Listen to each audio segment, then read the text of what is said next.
¿Qué tal una vez más, mis amigos? Muy buenos días, tardes o noches, dependiendo del momento en que estén visualizando este video. Una vez más, sean bienvenidos aquí a mi canal. Yo soy Dunker Wrestling, como ustedes ya lo saben. Y en esta ocasión vamos a hablar del review y mi opinión de Wrestle Paloza o Palusa, como lo pronuncian los gringos, que terminó hace ya unos minutos, un poquito ya más de una hora, pero que por pendientes míos tuve que ver ya un poquito después en diferido. Ya saben que siempre andamos bien despeinados con el pinche cabello todo por sin ningún lado, pero eso no importa para poder hablar del evento de la WWE más reciente. Recuerden, amigos, antes de comenzar, como siempre les digo, me ayudarían mucho si le dan like al video, lo comparten con sus amigos, se siguen suscribiendo aquí a mi canal y activan la campana de notificaciones para mis siguientes videos y estar muy enterados. Antes de comenzar, primero, a la gente que no había visto, les recuerdo que mi más reciente video fue donde les hablé sobre todo el resumen de lo que fue la salida y el regreso de AJ Lee, la esposa de CM Punk, quien vimos justamente volver a la acción el día de hoy, así que si no lo vieron, te recomiendo que vayan a watchar ese video donde les hablo de todo el resumen de cómo fue su salida y su return recientemente a la compañía. Bueno, amigos, pues Wrestle Paloza ya es parte de la historia de los eventos premium de la WWE, un evento que la verdad en general se me hizo muy mediocre, muy X, muy normalito, al menos en mi punto de vista. Y vamos como siempre, ¿no? A ir desglosando cada combate ya un poquito más a fondo, donde vamos a hablar de cada lucha, cómo fue. Ya saben que como siempre aquí tengo mis notas y como ya estoy bien pinche ciego, pues voy a tener que ponerme los lentillos por ahí para poder hablar un poquito más a detalle. De entrada, algo que sí debo reconocer que me gustó mucho, no sé ustedes qué opinen, fue este gran intro que se aventó la WWE al principio del evento, un gran intro que la verdad me llegó al cocoro, me llegó muy fuerte. Ahora con este nuevo vínculo que tienen con ESPN, donde hicieron una rememoranza de los momentos más importantes o algunos momentos icónicos tanto de la propia WWE como de la cobertura de unos eventos importantes de ESPN, con el fútbol americano, con el básquetbol, con el béisbol, etcétera. Y me gustó cómo metieron escenas de diferentes momentos de la compañía que pues ESPN también ha cubierto durante mucho tiempo. Creo que mucha gente le sorprendió cuando pasaron por ahí al principio una imagen de Vince McMahon cuando estaba en sus inicios entrevistando a gente. De hecho, la gente por ahí estuvo algo eufórica cuando vio la imagen. Me sorprendió mucho ya que creo que es la primera vez que hacen referencia o muestran algo de Vince McMahon abiertamente desde su polémica del año pasado. Entonces, sí es algo importante porque pues ya no es común que veamos algo de McMahon en la empresa. Y a mí este intro me gustó bastante. Como siempre, no me gustó que cada vez que sucede algo así, como lo vengo yo comentando hace tiempo, Triple H otra vez tiene que estar en el inicio, tiene que dar la bienvenida, como siempre, es uno de los puntos que yo más he criticado de Paul Levesque, que este güey no puede quedarse fuera, o sea, tiene que estar siempre, no aprendió eso, que yo sé que los he hartado de ustedes de que siempre lo comento, pero no aprendió de McMahon, no tiene que salir siempre, no tiene que estar siempre en el foco, pero sabemos que Triple H, desde que era luchador, siempre quiere ser el centro de atención, y eso a mí me molesta mucho porque él ya como líder creativo debería hacerse a un lado y no tener que aparecer siempre. Pero bueno, esa es otra cosa. Después vimos ahí la entrada del Pat McAfee, que lamentablemente para mí hizo su regreso a los comentarios de la WWE. Hicieron mucha pinche fiesta allá. Incluso se vio como cuando Pat McAfee estaba en el camerino, lo estaban enfocando, Triple H venía corriendo de atrás para alcanzarlo y abrazarlo. Yo trato de respetar cada punto de vista. Sé que en Estados Unidos lo adoran y le maman mucho a este vato.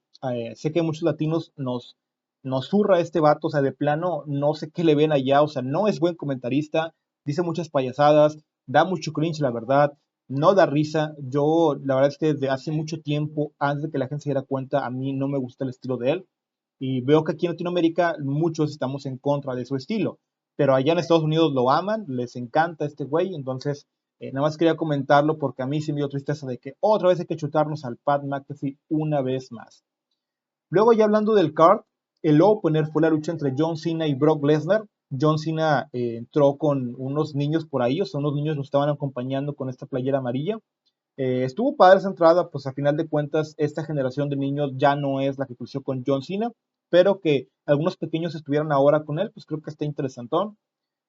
Ya entrando en el combate, cuando fue la presentación, Brock Lesnar sorprendió al mundo cuando una vez más Paul Heyman interrumpe a Lisa Taylor para ser Paul Heyman, su antiguo Wiseman o manager como era con él, lo presenta oficialmente como lo hacían antaño. Recordemos que vimos justamente en SmackDown hace un tiempo un segmento donde tenían que hablar y la verdad sorprendió mucho que Paul Heyman como que otra vez se alió con Lesnar, pero solamente lo presentó, no se quedó en el combate con él en su esquina, así que eso fue medio raro. Y ya sabía por algunos medios luchísticos que el opener iba a ser entre John Cena y Brock Lesnar, como lo terminamos bien. Ahora, ¿qué les puedo decir de este primer combate a quien no lo vio? Quien ya lo vio, pues creo que va a saber a qué me refiero, pero quien no vio el evento o no vio la lucha, fue muy rápido. John Cena le aplicó 3 FUs o ajustes de actitud seguidos a Brock Lesnar y luego fue golpeado rápidamente por Brock Lesnar. Hubo por ahí unos 2 o 3 suplex city o suplex, y luego Lesnar lo remató con 3 F5 seguidos y luego Brock Lesnar le aplicó otra vez F5 una vez más y así en chinga rápidamente ganó el combate. No me di el tiempo, pero fue muy, muy rápido. Me había parado para agarrar algo y nada más me senté y otra vez ya se había terminado el combate. Fue pues muy rápido como los combates de antaño que se aventaba de repente Lesnar o Goldberg, de que no duraba nada. Yo no me esperaba que iba a ser un tipo, no fue un squash tampoco porque no fue algo de segundos, sí duró unos minutos, pero fue muy rápido, o sea, no hubo nada de qué contar. Lo más triste es que nunca supimos la razón verdadera en la historia de por qué Lesnar atacó a Cena en el evento pasado, o sea, nunca supimos una razón de por qué iniciaron o reanudaron su feudo. Y a la lucha no le puedo dar más de 2 estrellas del máximo de 5 y la verdad creo que le estoy ayudando porque creo que debería ser menos, pero solamente por ser el regreso de Lesnar y el feudo con John Cena que se reanudó, le voy a dar esas estrellas 2, pero insisto, creo que me estoy pasando de bueno con esta lucha, pero bueno. Al final Brock Lesnar le aplicó el F5 también al árbitro después del combate y uno más a John Cena y se retiró. La gente por ahí empezó a gritar thank you Cena, y pues John Cena se fue, no hubo regreso de Brock Lesnar, no hubo nada absolutamente. Bueno, después de ahí seguía el segundo combate de la noche de los Usos contra The Vision, que son Bron Breakker y Bronson Reed. LA Knight estaba como árbitro vital especial después de que Adam Pearce lo había designado como un referee en el combate. Uh, los Usos volvieron a su tema de entrada clásico cuando entraron, el antiguo tema que es un poquito más bajito que el que tiene Jey Uso actualmente. Pues entrado por el público, como lo hace Jey Uso, se aventaron el típico saludo que hace Jey con los comentaristas. De hecho, se vio muy mal el saludo entre Jimmy y Pat McAfee porque no lo ensayaron antes, ahí como que se vio muy, muy más coordinado.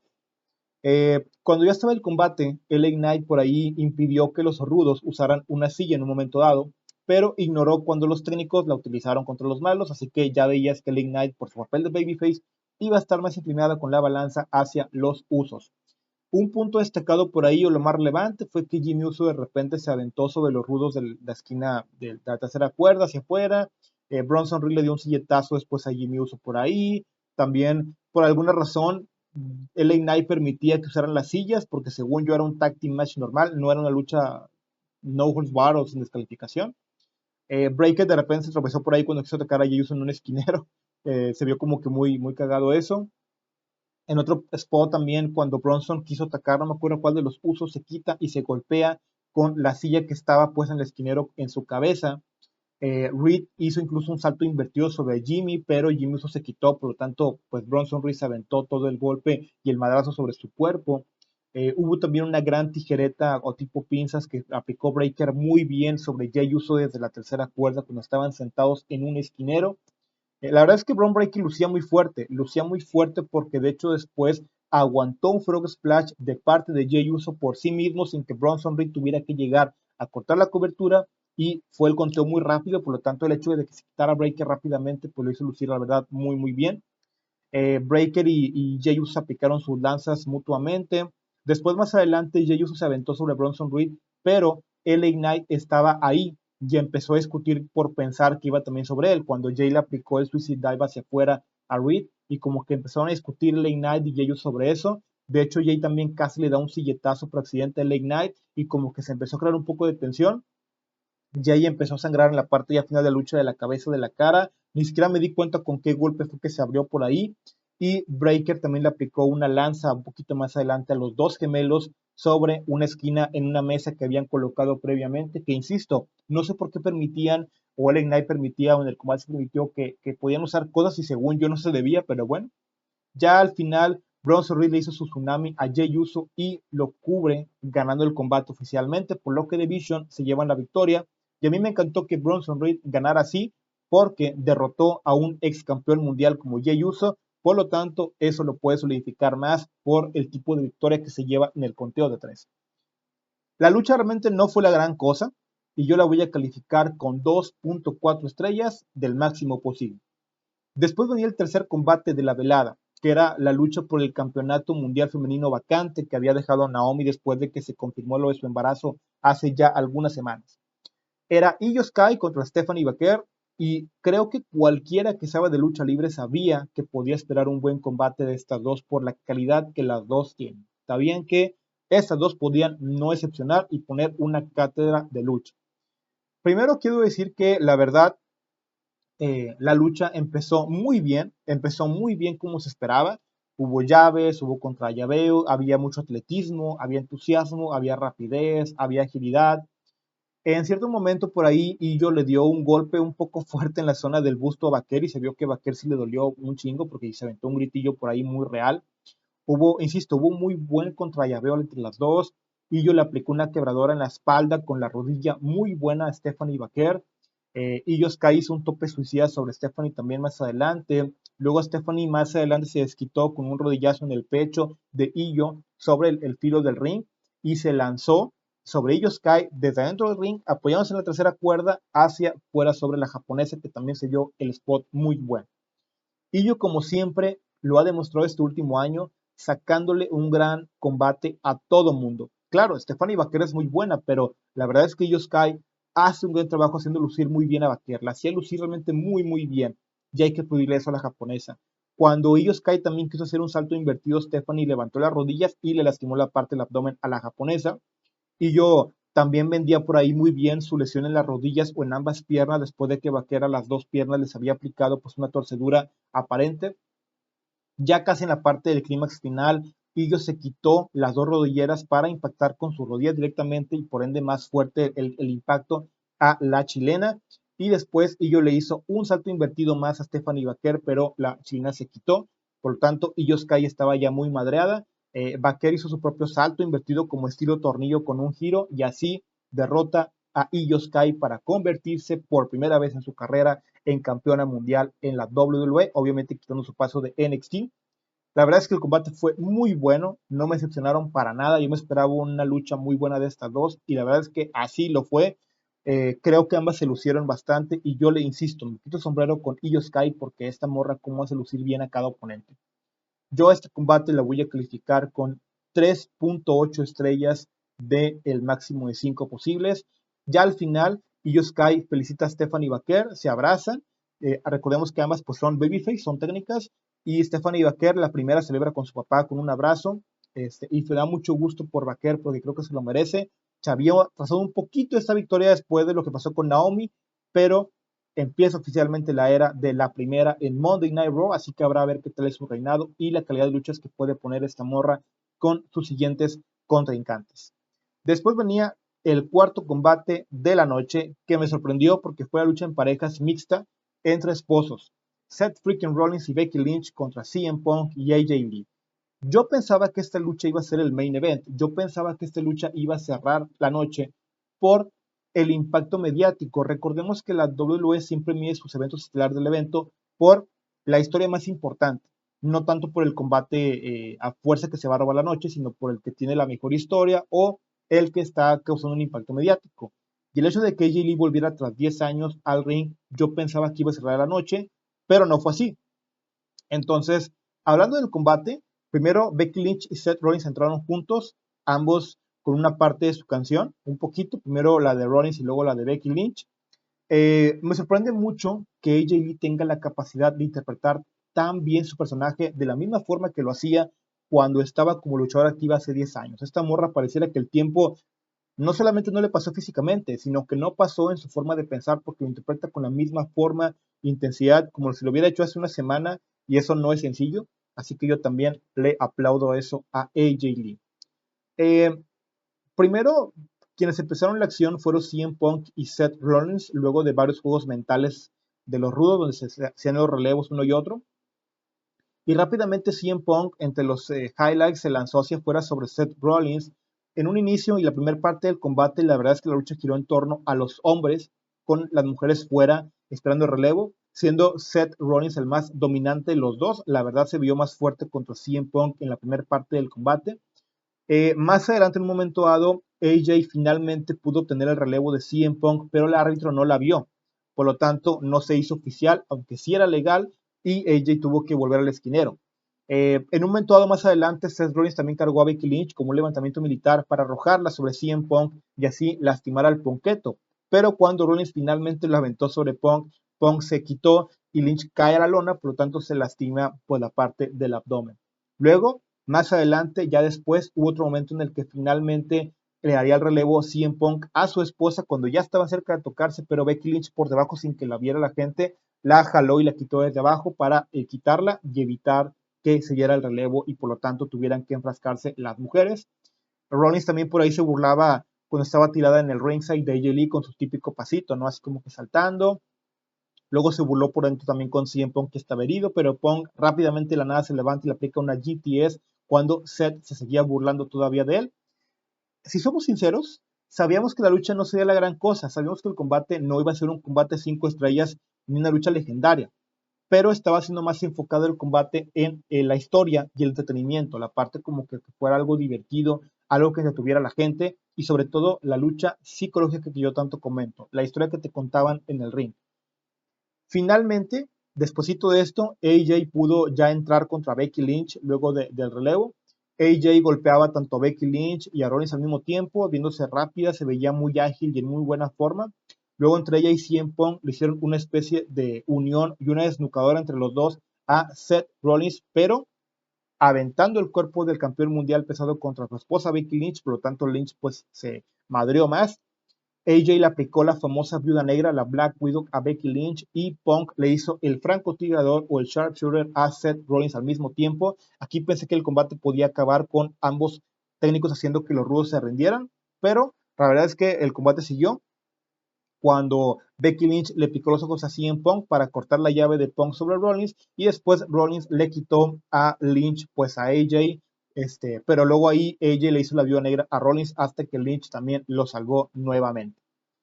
Eh, los rudos poquito después de eso también aplicaron su pedigrí al mismo tiempo sobre los buenos, pero los buenos se lograron zafar al mismo tiempo, por lo tanto el combate seguía. Cuando en cierto momento los villanos quisieron aplicar la GTS de CM Punk a los técnicos, Punk se quitó y sacó a Rollins del ring con un lazo y él también se cayó dándose un buen madrazo hacia afuera. Y aquí pues AJ Lee, perdón, se quita de la suya con Becky Lynch y hace su movida de la controlona de Becky Lynch, pero a Becky Lynch, o sea, AJ le aplica su movida a la campeona intercontinental. Cuando AJ iba a rematar a Rollins para, pero cuando iba a rematar a Becky Lynch, Rollins por abajo del ring, quien se había salido con Punk, le agarra la pierna y la jala para que se caiga de cara en el ring esta AJ Lee y así tumbarla. Punk rápidamente entró a atacar a Rollins y le hizo el pisotón. El curbstone, Punk se lo hace a Rollins para sacarlo de circulación y Becky empezó a cachetear así en Punk a diestra y siniestra, como lo hemos visto que lo ha hecho en los programas semanales. Punk aquí se fue hartando, le agarró la pierna, detiene sus golpes para tumbarla, pero rápidamente Rollins se mete nuevamente y Becky Lynch le hace el francotirador a CM Punk. Punk incluso lo revierte por ahí, se lo hace a Becky Lynch, haciéndole el sharpshooter ahora Punk a Becky Lynch. Rollins se mete, le aplica el pedigrí a CM Punk, luego le hace el pisotón a CM Punk y cuando lo está cubriendo AJ vuelve a entrar para ahora ella hacerle el pisotón o el crookstone a Seth freaking Rollins. Becky Lynch aquí agarra a AJ, le aplica su famosa contralona y AJ como quiera logra zafarse antes de el conteo de 3. Luego después, entre ambas parejas empezaron a atacar. Punk con Rollins, AJ con Becky Lynch, hizo todo un desmambarambe ahí, una rebambaramba, un desmadre completamente. Aquí el público como que se empezó a notar un poquito ya más apagado. En este momento como que se empezó a medio aburrir o empezó a bajar la intensidad de sus gritos. pero los cuatro después se salen un poquito del ring para irse a la parte de ringside. Punk avienta a Rollins sobre una mesa de comentaristas, creo que fue la en inglés, mientras que AJ Lee empieza a quitar las cosas de la mesa de comentaristas en español para prepararla, y Punk hace lo propio con la de comentaristas en inglés. Cuando se suben a las mesas, en el caso de los hombres a la mesa en inglés y las mujeres a la mesa en español, parecía que los buenos le iban a aplicar sus movidas finales de los oponentes a ellos mismos. O sea, parecía que AJ Lee le iba a aplicar la controlona de Becky Lynch a Becky Lynch y que CM Punk le iba a hacer el pedigrí de Seth Rollins a Seth Rollins, pero los rudos como que reaccionan y se quitan de la llave.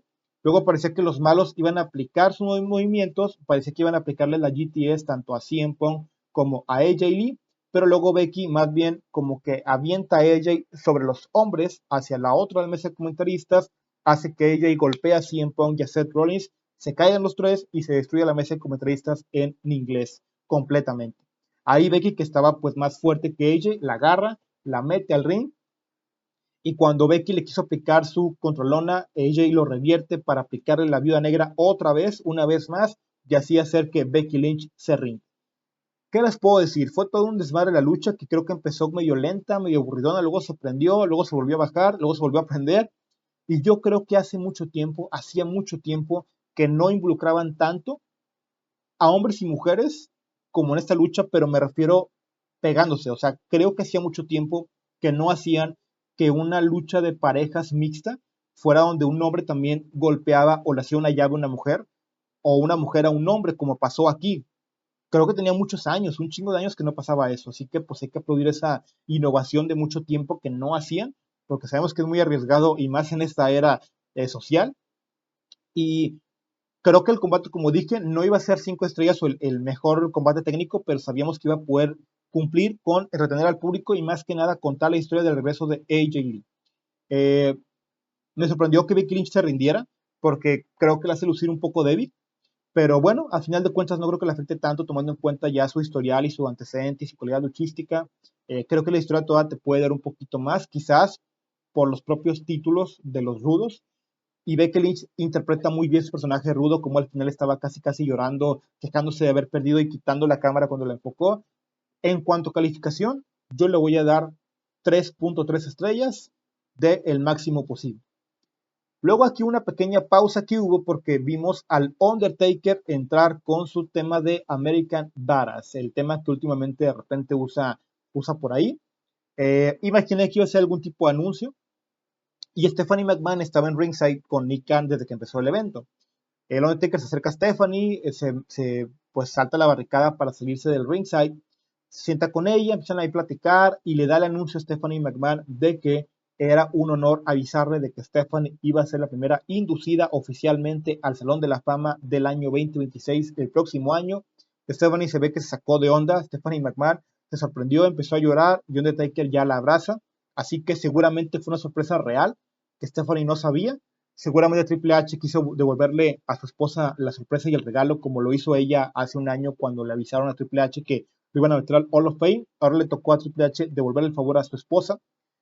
Y ya al final Stephanie pues abraza a Undertaker se va, y Stephanie agradece también a Nick Khan, que estaba pues al lado de ella. Esto es muy polémico, a final de cuentas me da gusto por Stephanie, hay que felicitarla, creo que es bien merecido, pero creo que va a causar polémica por meter a Stephanie McMahon tan pronto, tomando en cuenta que no es luchadora, y que hay mucha gente que debió haber estado antes que ella, y que es muy joven todavía, o sea, ni siquiera está The Rock, que estoy seguro que él es más que nada porque no ha aceptado, pero meter a Stephanie McMahon antes que al propio padre de Stephanie, que fue el creador de todo esto, de Vince, híjole, yo creo que sí es una movida medio polemicona, pero bueno, ustedes díganme qué opinan de ello. Ya es oficial que Stephanie McMahon va a ser la primera inducida al Salón de la Fama del otro año. Yo estoy como que con sentimientos encontrados, de acuerdo y no de acuerdo, pero ustedes díganme qué opinan de ello y ya hablaremos más a fondo de eso quizás en otro video. Después venía el combate, que fue el main event, para mi sorpresa, el título de la WWE entre Cody Rhodes y Drew McIntyre. La verdad es que cuando vi que el combate de AJ Lee no fue el main event, yo dije seguramente dejaron esta lucha porque algo va a pasar. Como suele ser, que cuando un combate que no tiene pinta de main event lo dejan para el final es porque algo va a pasar. Y no pasó ni madres, o sea, no pasó ni madres. La lucha empezó con una cachetada por ahí de Cody a Drew McIntyre. El combate fue la verdad muy regular, o sea, no fue malo, pero no fue nada del otro mundo. Cody entre los highlights, pues le hizo un tope de suicidas afuera de Drew McIntyre, afuera del ring, Drew cargó a Cody Rhodes y le pegó con la espalda de Cody al poste del ring, luego lo aventó en una mesa de comentaristas, en la de español que toda la que quedaba armada. Más adelante Drew McIntyre cargó de espaldas con las piernas aquí a Cody Rhodes y lo jaló como una especie de resortera por ahí invertida para rematar a Cody Rhodes con un destrozacaras en los escalones metálicos afuera del ring. Tuvo pues un superplex de la tercera cuerda que hizo Cody Rhodes a Drew McIntyre. Más adelante Drew McIntyre quitó la protección de un esquinero para querer aventar a Cody, pero no lo hizo y al final fue él quien terminó siendo rematado en su pecho cuando Cody lo aventó y se lastimó. Drew McIntyre más adelante se aventó desde adentro del ring corriendo sobre la tercera cuerda como una bala de cañón sobre Cody Rhodes y se vio muy bueno. Eh, Le aplicó un Claymore también a Cody Rhodes, pero Cody Rhodes se quita antes del conteo 3 sobrevive. Eh, la parte ya como que final fue donde estaban en ringside y Drew McIntyre le quiso hacer un Claymore a Cody Rhodes para impactar la cabeza de Cody con la mesa de comentaristas en español, como lo había hecho hace unas semanas en SmackDown. Pero cuando lo hace, Cody se quita y pues Drew McIntyre le pega a la mesa y se rompe la mesa de la parte de abajo. Y pues Drew McIntyre se lastima las piernas, que obviamente pudo ser una lesión fingida como para venderla, pero esperemos que no se haya lastimado porque el impacto se vio muy cabrón. Esperemos que no se haya lastimado de verdad las piernas el pobre escocés. Obviamente Drew McIntyre estaba como que agonizando de dolor con las piernas, la vendió muy bien. Y ya en el ring, cuando quería aplicar su Claymore, Drew McIntyre pues no podía correr por su dolor en las piernas. Ya en el ring, Cody le hace su clásico cutter, que es el de sus sacares que le aplica como tipo también aquí en la mandíbula a Drew McIntyre, y el Crossroads para el 1-2-3 y retener el título de la WWE. Y Cody Rhodes se lleva la victoria como ya se esperaba. La verdad es que yo no me esperaba que McIntyre ganara. Era una lucha de trámite, de esas luchas que hacen de trámite por el evento. Eh, es una pena por Drew McIntyre porque al final de cuentas está muy, muy desaprovechado. Hace mucho tiempo que lo han quitado de un valor importante. Me da mucha tristeza por él, pero yo no veía a Drew McIntyre ganando por lo menos en este evento. Quiero pensar que el feudo va a continuar, que el feudo va a seguir seguramente para un siguiente evento y sería muy bueno. Sé que estoy soñando despierto, pero me encantaría que McIntyre ganara el título de la WWE contra Cody Rhodes porque creo que se lo merece. Soy fan de ambos, no tengo nada contra Cody Rhodes, pero creo que McIntyre merecería un reinado digno por un título mundial una vez más. Al final enfocan a Drew McIntyre que estaba pues ahí con un paramédico, con un productor o no sé quién era como que buscándole las piernas. Esperemos que no se haya lesionado de verdad y que sea fingido como parte de la storyline. Cody celebra y ya, chingue su madre, se acabó el evento, no pasó nada. Entonces dije, ¿para qué fue este el evento estelar? ¿De qué sirvió que fuera el main event? No lo entiendo. En cuanto a calificación, le tengo que dar 2.8 estrellas y quizás también a esta lucha le estoy ayudando un poquito, dándole un poquito de más. Pero bueno, Wrestle Palosa fue muy X para mí, o sea, fue un evento más para hacer el evento que querían hacer como que el nuevo arranque ahora con ESPN en Estados Unidos de la WWE. Creo que, como le he venido diciendo, cuando empezó a la Triple H como el jefe creativo máximo, algo que distinguía sus eventos premium era que los combates todos eran muy buenos. Y si han visto mi canal y han sido mis videos últimamente en mis reviews, se han dado cuenta que últimamente he mencionado que ya no tienen ni eso. Ya tienen varios eventos, que las luchas de sus eventos solamente una o dos se destacan por el resto y las demás son muy normalitas. Y aquí pasó lo mismo. No hubo nada más allá del regreso de Jay Lee a la acción que fuera digno de contar. Bueno, y la lucha en calidad obviamente de las mujeres de Sky y de Vaquer, pero en general fue muy malito el evento, muy general, muy, muy X. Pero bueno, amigos, ustedes díganme qué opinan, déjenme aquí sus comentarios, ¿están de acuerdo conmigo? ¿Con cuánto califican cada lucha? Si están de acuerdo con mis calificaciones o no, ¿cuánto le darían a cada combate? Si les gustaron los resultados, y recuerden que me ayudarían mucho si le dan like al video, lo comparten con sus amigos, se siguen suscribiendo aquí a mi canal y siguen activando la campana de notificaciones para mis próximos videos. Les recuerdo que si no vieron mi último video, les recomiendo que lo vayan a ver, donde les hablo del resumen de cómo fue la salida de AJ Lee y su regreso a la WWE para que no se lo pierdan aquí. También los invito a seguirme tanto en Facebook como en TikTok, donde publico mi contenido más seguido de noticias, chismecitos y novedades relacionadas al wrestling y sobre todo de la WWE para que no se pierdan de ningún detalle importante. Sigan aquí al pendiente, mis amigos. Nos vemos en el siguiente video. Veremos qué nos depara Monday Night Raw ahora con la era de Stephanie Vaquer, la primera como la campeona mundial. y si el feudo de McIntyre y Cody Rhodes continúa en SmackDown. Nos vemos en el siguiente video porque ya saben que eso no es una promesa, sino una garantía. Hasta la próxima.